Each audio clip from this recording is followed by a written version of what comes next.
antenna that I showed you and I was working on last Saturday, and it was a Wilson v58, and I made it a Wilson slash Maco v58.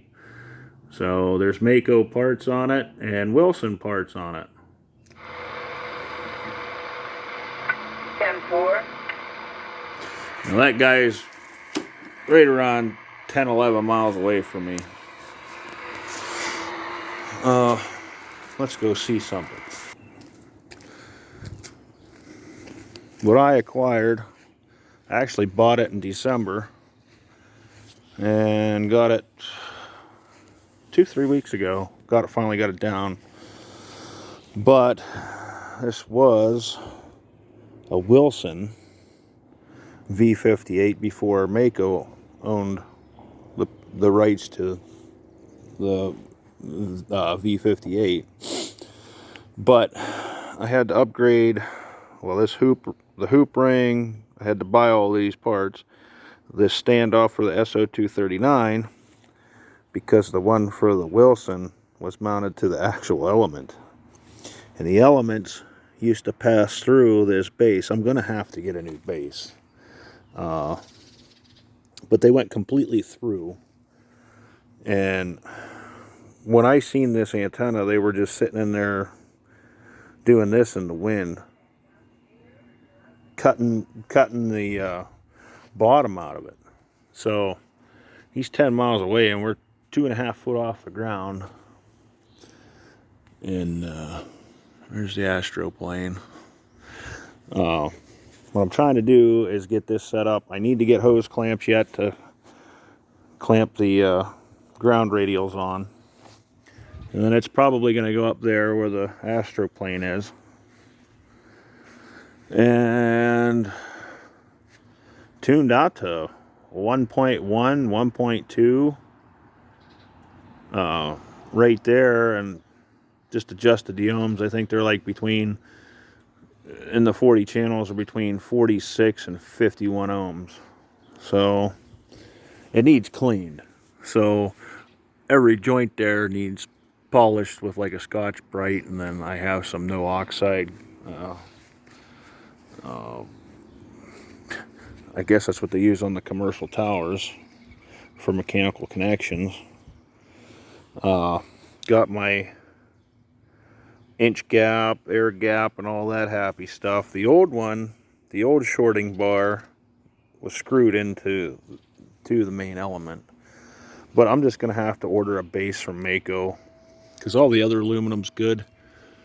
The only thing I noticed was this has an extra piece on the top, and when I first put it together, I was told that there was a ham radio operator that lived downtown here. So it was tuned like a flat match on 26042 or something like that.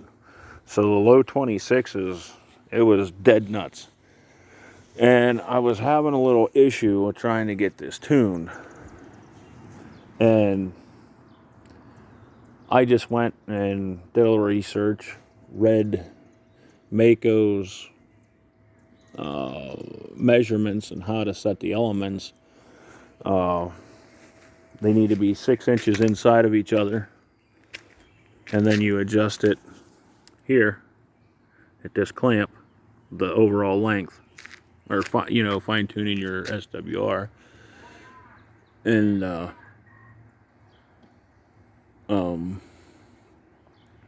once I accomplished that the original, the way it was set up originally, I didn't want to cut the clamps off. I had to get new hose clamps for now, just to test it. But the original setting was each element was only in each other 4.5 inches. So we couldn't get the SWR down below like a 1.8, 1.9. And then the ohms, you'd have it 50 ohms on one channel, you'd move to left or right a channel, and the ohms would just get out of whack. So I'm kind of happy with that.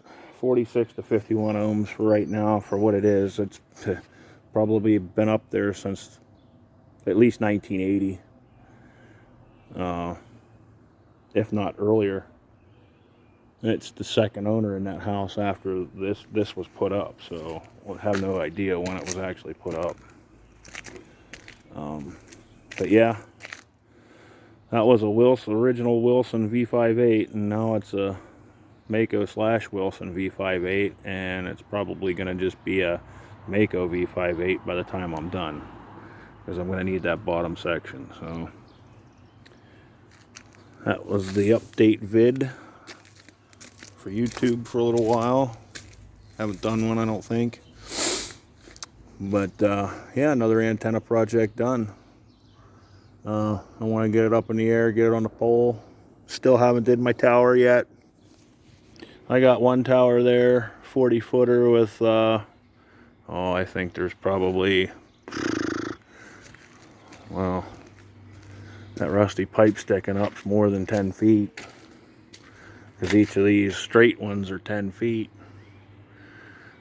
So 12 foot of pipe, it'll stick out of that crown.